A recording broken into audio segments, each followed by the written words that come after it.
di Kemala Hotel.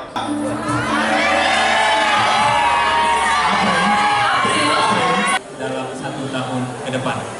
Kami berharap bahwa dukungan dari Bapak dan Ibu semua yang hadir malam hari ini akan menyempurnakan mereka, akan membuat mereka menjadi jauh lebih baik, dan kami adalah perantara Bapak Ibu semuanya untuk memilih yang terbaik. Kita dapat mengedukasi para pelaku cyberbullying untuk tidak melakukan hal tersebut lagi. Terima kasih. Nah, 3, 2, 1, dan inilah dia puncak Gadis Palembang 2018.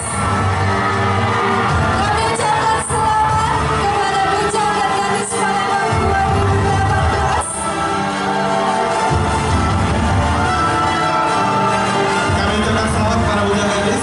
Gadis Palembang 2018 yang akan langsung diselempangkan oleh Baheta dan juga Afif.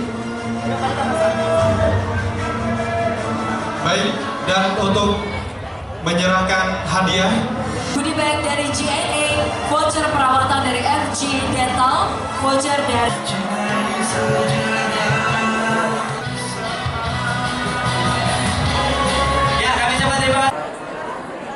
Ya, tentu saya tidak pernah menyangka untuk menjadi Gadis Palembang. Saya sangat senang dan juga kami akan melaksanakan tugas kami sebaik-baiknya